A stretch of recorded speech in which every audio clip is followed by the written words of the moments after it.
we're Black people in BC, so we're built in. It's built into us, right? And how society was created, this society, especially in terms of white supremacy.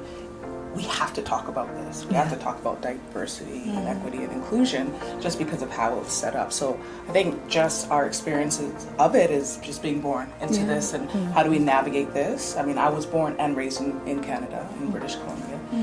And so it is, from birth up until now, what is diversity? What does that look like? Especially as Black people here in British Columbia, it's only 1% of Black people. And so growing up, we didn't see these people. Like, being in between you two right now, that's not normal. I know.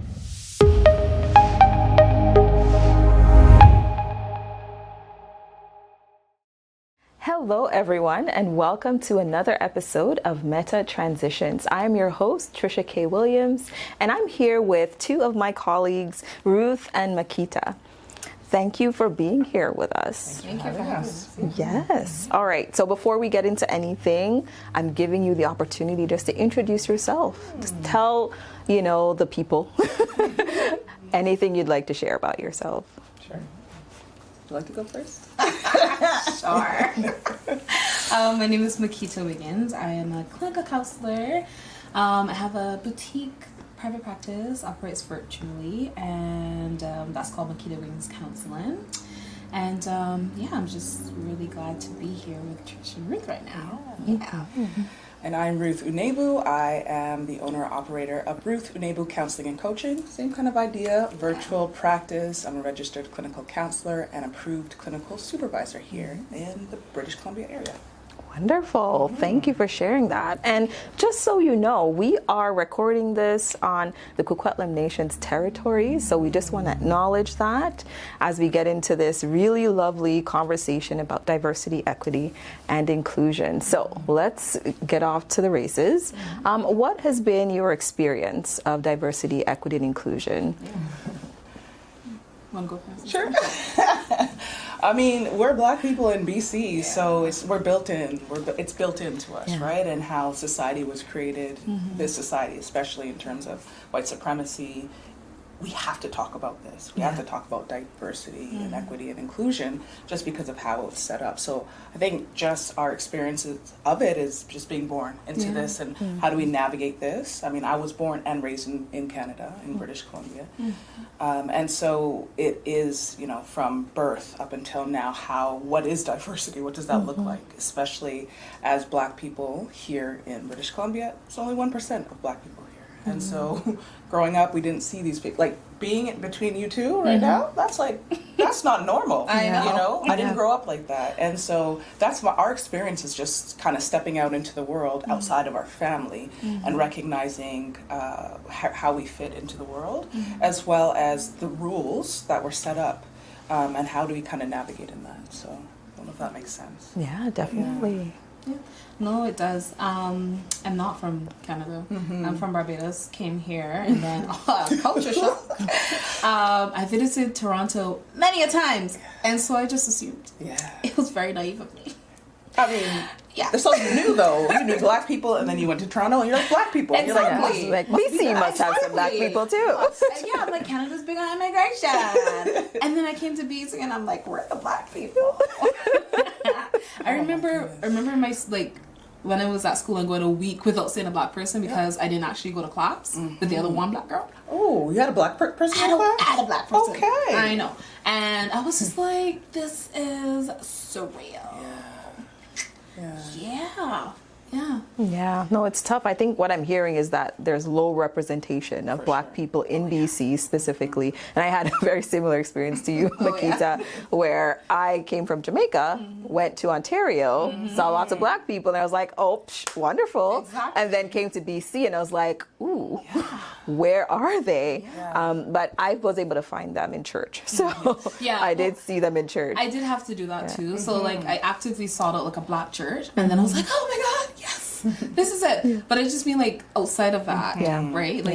it wasn't there, and it's a lot. Yeah, it is a lot. Like, you feel it. You do. In other provinces, there are black communities and black neighborhoods, right? So you can actually go to a place there and you can see all black faces. That's not here. I mean, it's by design. But, you know, even growing up, one of my first memories, and it wasn't because I hated myself or anything, but one of my first memories was like, why did God make me black? Like, literally, because I was like, mathematically, it doesn't make sense. The only black people I know are in my family and the, you know, play cousins that we have. Yeah. So I was like, there are so many white people in the world. And there's like 5 black people. How did it go? And that was like my mindset because you didn't see that representation. Yeah. Even back then, it wasn't all over on TV and media as well. Yeah. So, you know. Yeah, media definitely plays a huge role, right? Sure. And it's sort of like the idea, like you said, like think about how that plays into a child's psyche, thinking, oh my God, I'm so different from everybody that's around me. You know, am I really supposed to be here? Why am I supposed to be here? Questioning sort of your existence. Yeah. Because I was like, honestly, there are only 5 people. Like, I knew there were some in Nigeria who I'd never met. But here I was just like, you know, mom, dad, my siblings, and a couple cousins. Like, I remember being just flabbergasted. Like, it made no sense to me. And that just plays into, the number of people. Again, we're only at 1% right now in British Columbia. And it's wild. It is wild, yeah. I took my little one, he's 3, back home to Barbados in December. You should see him. He was a different kid. It was amazing. And even like up to this week, he was like, Mommy, can we hop on a plane? Like, where do you want to go?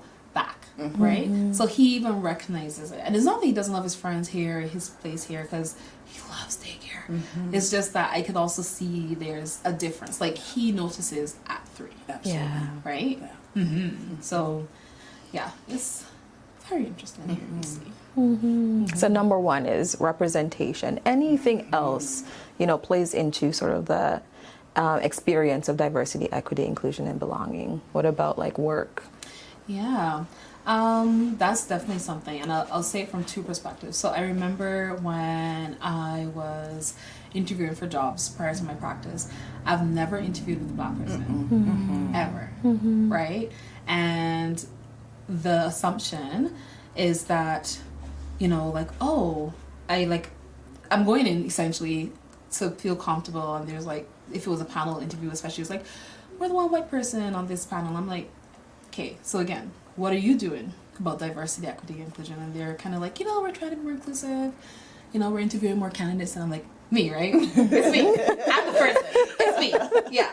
So just kind of seeing that. And then on the client perspective, like hearing work, because I work with a lot of BIPOC community, and hearing the BIPOC community, especially the black person, saying like, you know, they're one of like 2, I mean, right? If not, exactly, if not, right? And so just hearing how it affects their mental health, right? And now they're kind of feeling displaced and disconnected.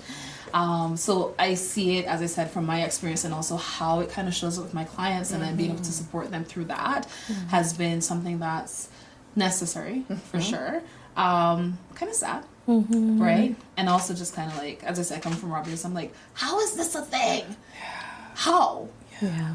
But 1%. Yes, and it's by design, right? Like, I mean, we know of Hogan's Alley. For one, I was born and raised here, and I didn't even know about Hogan's Alley. Tell me a little bit about Hogan's Alley. You know, in my 30s, I guess. Essentially, it was a place here, just in the Lower Mainland, and it was a community. A lot of black people. It was like very artsy. It was, you know, how black people, when we go somewhere, we build a community, and there were just, you know, professionals all in this community. And it was some of the people that came to like Salt Spring Island from San Francisco. So essentially, Governor Douglas, he had called basically to those in San Francisco saying we need more people here. So a lot of black people came there, went to Salt Spring Island, and some people came over here and built Hogan's Alley. And Jimi Hendrix, I believe is his mother, was part of that community. And you just saw a lot of people who came there and were living there or visiting there, and it was just a beautiful, vibrant place. But like they did, what they wanted to do was build a bridge and the Georgia Viaduct. And so they basically just decimated that It was area, wiped out. right? They just wiped it out and said, we want to build. They didn't end up building the bridge, but they ended up building the viaduct. And I say it's by design because this is not the only place they've done that. They've done that all throughout Canada, all throughout the States. You know, you hear about Central Park, you hear about all these different areas that a lot of white people did that, you know? So they're talking about pulling us up by the bootstraps, and then when we do as black people, then they decimate that area. So, but like I said, in other provinces, they have communities, but for this one, they destroyed it, and we haven't been able to kind of rebuild gather. that. We're all, dispersed. I always wondered about that, right? Because you're right. In every province that I've been to, they always talk about, oh, you can go to this specific area and you'll find, you know, black people. But here, like in Vancouver, there was no such thing because I asked. Because I wanted Where can I find it? And I was like, I don't know, right? Yeah, and that was one of the things I think when in 2020, you know, George Floyd died, and lots of conversations, you know, happened, and I was on a panel. And they talked about that, wanting to create a space in Vancouver for us to be able to gather and share and talk. I know a lot of spaces were created, but, you know, it didn't really stick in a sense. I think there are lots of separate temporary spaces. Right? Yeah. I think, too, because of this disconnect, there's a lot of folks who, like, they would move here and then a lot of them move out. Right? They're moving back to different parts that do have those communities. Because, again, it's that disconnect. Like a lot of the people that did come from San Francisco, they're like, well, we're not wanted here, so they actually left, right? And so started from then, and it's the same. You kind of try to get your community, you meet a few people, and then all of a sudden you're like, but I don't have that. Like you said, your son is very excited to be around black people. That's because, you know, even across diaspora, when you see another black person, it's just like, oh, you kind of relax, right? But it's that idea of belonging, right? Right? And the idea of just being able to relax in a space without having to pretend or code switch or change or, you know, one example professionally, I'm trained in a modality called brain spotting. And the first time I the first training I did in that modality was an all BIPOC training. It wasn't all black, but it was all BIPOC. It was online.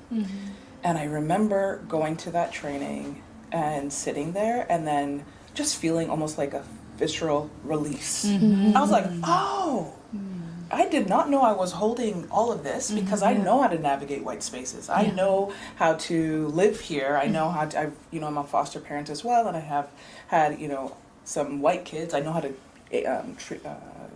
raise them as white in this space.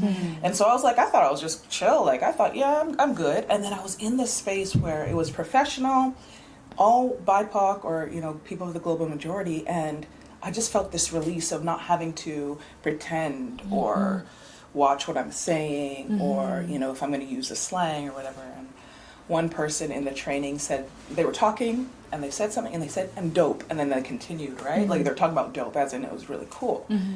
And nobody batted an eye. You know, and then later on somebody like commented on that, like just the feeling of being able to sit in this space, be professional, but also be ourselves and not have to code switch and still be looked at as we can just kind of navigate in the world.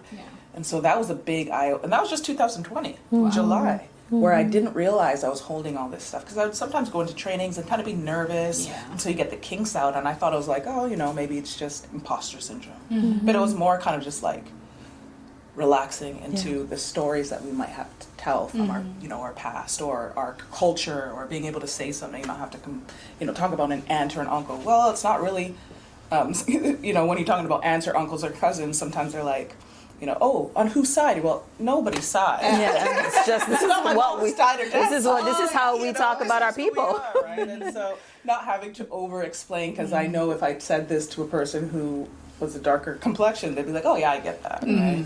So that's the importance of kind of that inclusion, or It sounds a lot like, you know, what they said when people say, you know, I can finally breathe. You know, that's the long explanation for that. It's like, I can finally breathe now. For sure. And I don't, and you know, sometimes people think, oh, are we, you know, discriminating against white people? No, it's not that. It's literally just how society was created was not for us to be comfortable, to be ourselves. And so we've had to kind of navigate that. And sometimes we're just more comfortable with somebody who looks like us or who understands us. And until the world changes, that's just the reality. Yeah. And again, just even as you talk about work, right, with clients, I hear clients who are like, you have no idea how long I've been searching for a Black therapist, right? And it's just, again, to be able to have them relax, not to over-explain. And just even, again, my own, I had a white therapist before, and I was talking about some things from growing up. She's like, oh my God, that was really traumatic. And I'm like, what is that? well, and now I've got to defend my childhood. I'm like, no, I had a good childhood. What are you talking about? Like, you know, and then I have my Black therapist, and she's like, I get it, right? And I'm like, okay, good. I'm like, thank you. I was so ready to have to explain myself again, but I'm like, I forgot. Thank you. Because like we're talking about, like, it sucked, but you know there's difference in that culture, so it's not as sometimes people think. And then you spend the time that you should be healing trying to protect your parents or your upbringing, and there's just not that disconnect is there, and you don't allow that healing to occur. Makes sense. Okay. All right. So we've talked about, how we experience diversity, equity, inclusion, so what does this look like within like a, your work setting, and, and how do you show up maybe for yourself, for other people, for me, it starts from consultation, but I do usually phone consultations. So I'm like, just in case you get it there, I'll put it in my informed consent too. As a Black woman, I am, right? Then I kind of go down the list. I am pro-queer, pro-trans, community, like just a whole bunch of lists there, right? Pro-Black. I say that too. I make sure to say that, right? And just some other things in there. But anyways, basically, from my informed consent, I'm like, be aware of what you're getting, right? And if you're signing this is you saying you're aware of this. So I don't only work with BIPOC. I also work with white folks too. And the impression or the assumption is that if you're signing this, it means you read it. So don't come in my room, my space, and do no shit that don't work with me. Yeah. Because I will call you out. I'm just being transparent. I'm like, you want to heal, I want to heal. Yeah. And it works if we're both able to show up as ourselves. So if you come and you say stuff that isn't inclusive, if you come and say stuff that is racist, or is homophobic, or is transphobic, or is anyphobic, we are going to have a conversation around this. And it's not just me saying, okay, well, no, just bye, go away, because I want to... you're saying you're coming to me, a Black person, saying you want to heal, so let's do it. Just recognize that it's going to look different because I am Black, right? I do have these intersectionalities. I'm not from Canada, so again, things are still different. So, yes, for me it starts from having the conversation during the consultation, making sure that you're aware of it when you're reading through my informed consent. We talk about the consent form before you even start the work on the first session, because I want you to be aware. Who you're working with, right? That's for me the biggest first step that we can take off. That's such a good first step, right? Just out the gate, listen, this is who I am, this is what you're gonna get. Are you okay with this? Exactly. Ask you 3 times. If you say yes all 3, that's consent, right? On 3 different levels. So And I think from the client's perspective, just us being ourselves is that first step, right? Like you said, there are a lot of people that are like, I look for you for so long, and that's it. Just that feeling of belonging is just seeing our face, right? And then from there, I try to decolonize the idea of therapy for a lot of our clients, even the white ones, right? And I talk about in my consultation, I do video consultations, and I just talk about how therapy is not a European thing. Even though we hear about all, the European forefathers that created it, it was based on a collective culture aspect, right? And so I, especially with my Black people, and even there are other people of the global majority, I talk about just how our cultures are collectivist, and in that when people were having troubles, when people were sick, they went to their people. They didn't do it in isolation. You know, they went to their people, they went to their family members. There was healing in community, and so that's how I present it in my room. Yeah. That we're healing in community. You're not doing it by yourself. You're not just coming to me and telling me your traumas. We're literally doing this. I'm sitting with you as you go through things that are probably difficult to experience on your own, and you know, there's no judgment here. Everything is open so that we can go towards healing, because you don't heal by yourself. You have to heal in this community. So that's how I open it up as well. Even with my white therapist, I talk about how, or sorry, my white clients, I talk about how we don't heal in isolation, right? And so just everybody is welcome. That's what I tell, everybody's welcome. All parts of you are welcome in my space. And so what do we do then with that? And that comes from the first consultation. I want people to feel comfortable.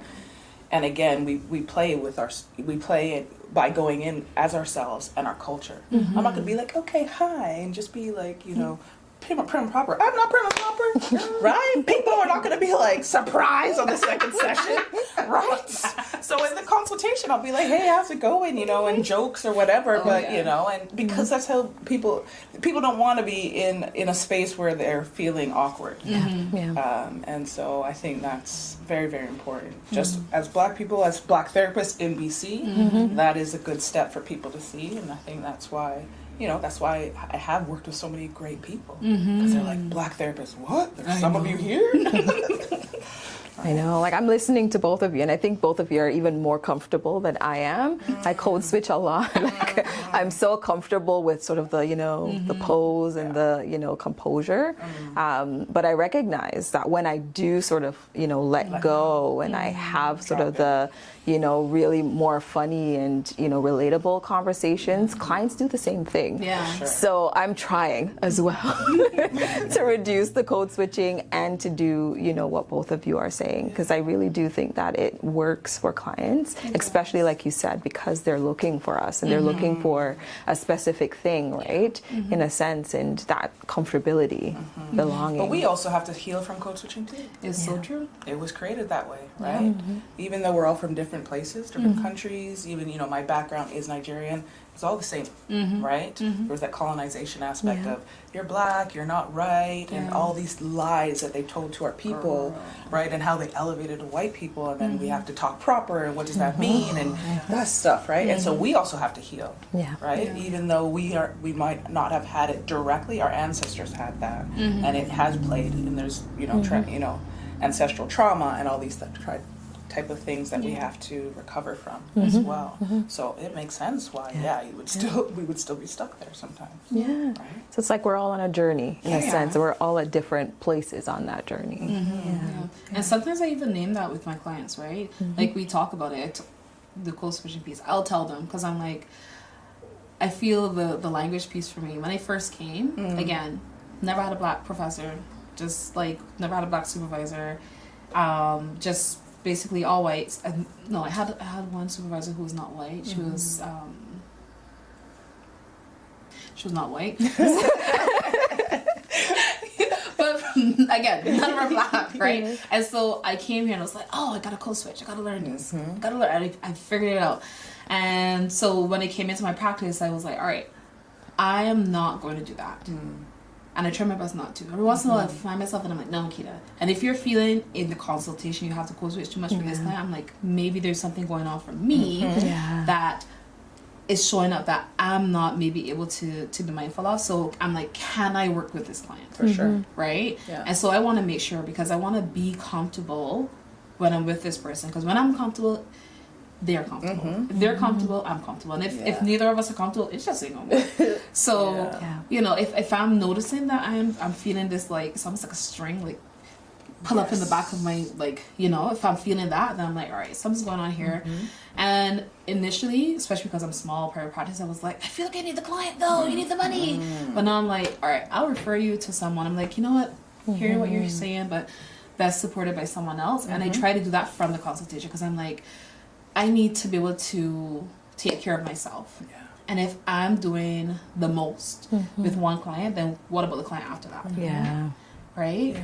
So it's also just being mindful for me about like how am I showing up in these spaces, because I want to make sure that I'm giving as much like I'm showing up when I'm talking about diversity and everything. I'm showing up and I'm including myself in this. I'm showing up as me, and if I'm not, then I'm not being able to support this person the best I can. Yeah. Right. For sure. Yeah. So even tying into like a bit of self-care in that space. Oh, for sure. It's true. That's sure. very important, for sure. Just being able to do that check-in, like you said, like, am I comfortable? Are they comfortable? Is this comfortable? Yes. Right? Yeah. Yeah. Because I don't, sometimes people think, therapy is just you sit here, we sit here, and we talk. But it is the intersection or the subjectivity between the two of us. What's going on with me, what's going on with you, and what's going on together. And so, again, if we're kind of out in our head, we don't catch the things that are happening, and gets in the way of that healing process. Yeah, definitely. Yeah. All right. So tips, like what tips can you give to people out there, whether it's a private practice they want to, create and, do more diversity, equity, inclusion and belonging, within that space, or it could just be general tips as well for living? That's a good question. Are you going? It's okay. You can go first. I would just say be yourself. Yeah.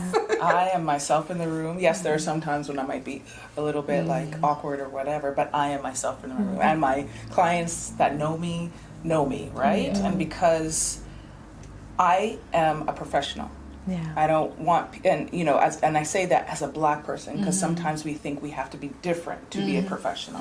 But no, I could say, girl, what are you talking about? And still be a professional with my person, because they know, or, and utilizing whatever we have to do in terms of the way we talk or the way we act or our experiences or their experiences. Just be yourself. My room is going to be looking different than yours, but also way different than a Black or a white therapist. Yeah. It doesn't mean anybody's better. It just means what is necessary in this room between the two of us that is going to help with your healing, right? And so even as a supervisor, I encourage people to be themselves in the room. Let's delete that idea that we have to act white or talk white or talk proper or be proper. Yeah. You just have to be yourself, and people will come, those who will be able to connect with you and heal in this room where you can create that frame for them to heal are going to come. Yes. Yeah. But if we're not going to be ourselves, then again, it feels off. Yeah. It doesn't work, right?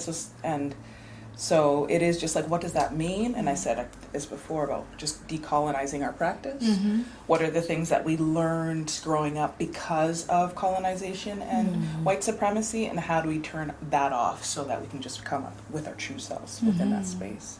So long story to say, or a long way to say, number one is be yourself. And Agreed. sometimes people have to figure out what that actually means. This is I was true. just gonna say The work. People sometimes have to actually feel what that means. Yeah.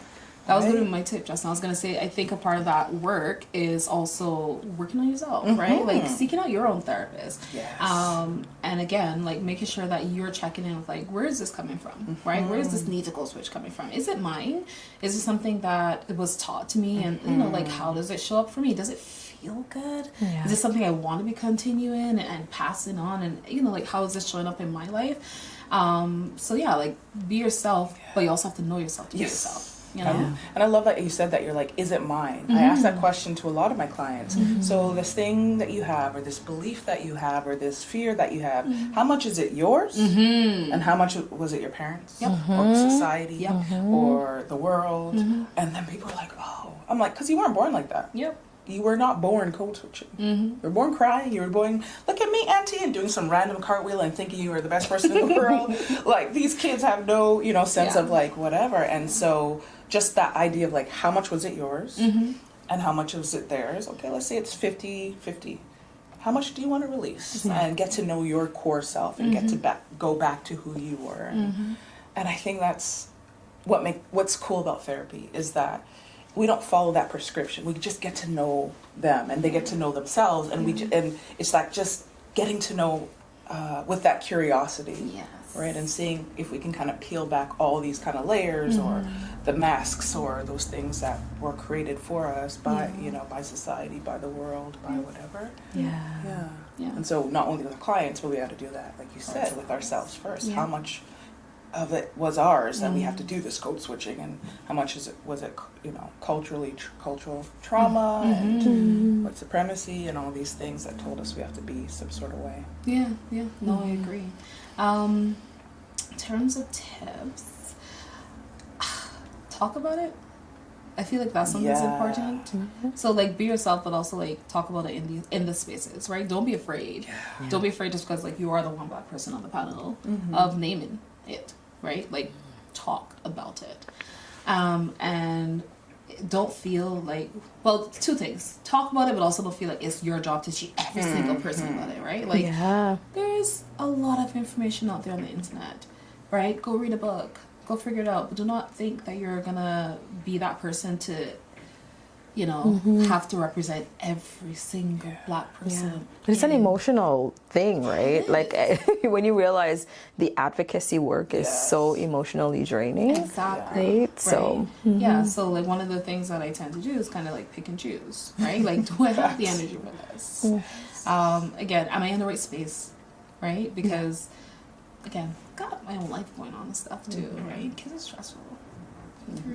Anyways, that's a whole other story. But yes, just being mindful of kind of like what your limit is, and like if you are like that one Black person in the organization, just showing up as yourself, just knowing who you are, and also recognizing that you've got to guard your energy, if that makes sense, right? I tell my clients that all the time, like, what are you doing to take care of yourself? Protecting your peace. Yes, there you go. So yeah, just making sure that that's something you are deciding what feels good for me and what doesn't feel good.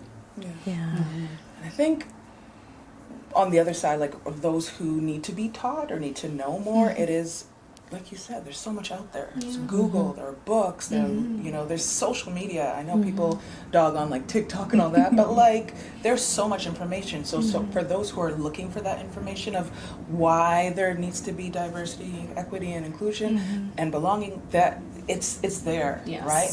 How this world was created, in the world of white supremacy, talking about racism, colorism, sexism, homophobia, all that kind of stuff is there. Why are people crying out for this? You will figure that out, right? And so, the issue of talking about like, you don't always have to expel that energy, right?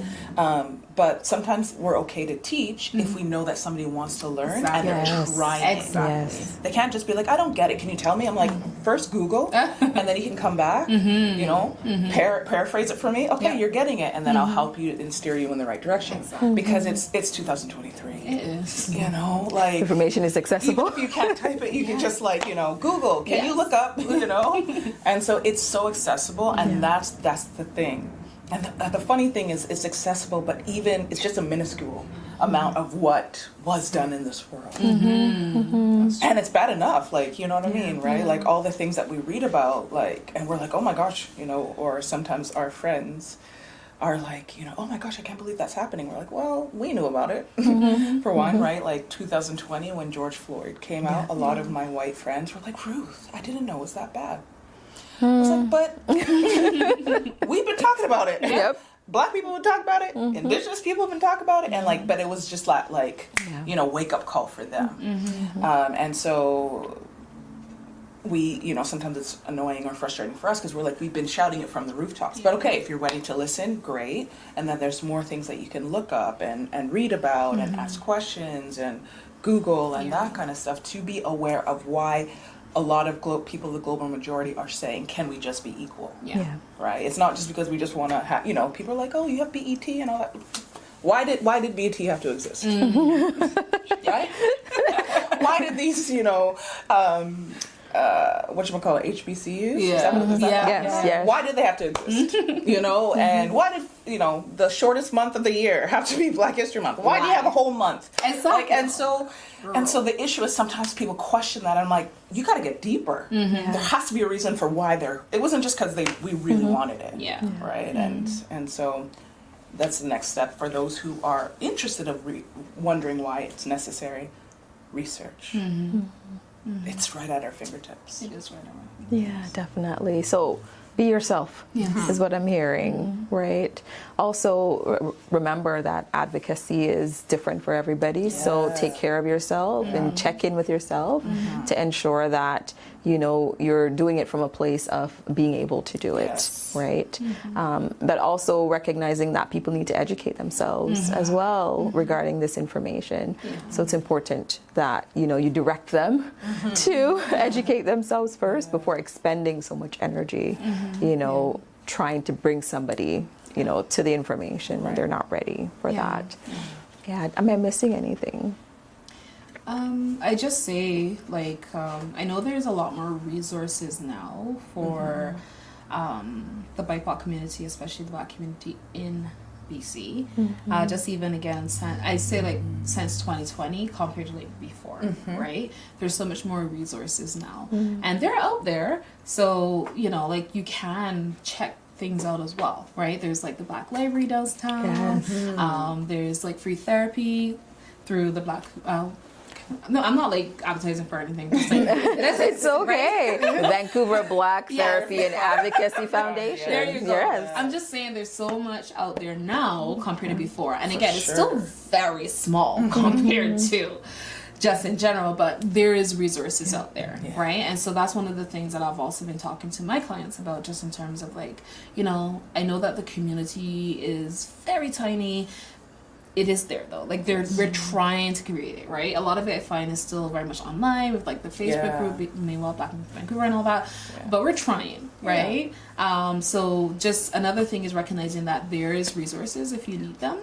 And again, I know sometimes we don't always feel like we can get what we need from our work, but you can reach outside if you need to, right? Talk to your therapist about it. We'll support as best as we can too, in terms of like sharing these resources with you as well. And if you've got the resource and you want to share with another Black person, by all means do that too. Again, it's about creating that community as best we can, right? Yes. So support each other.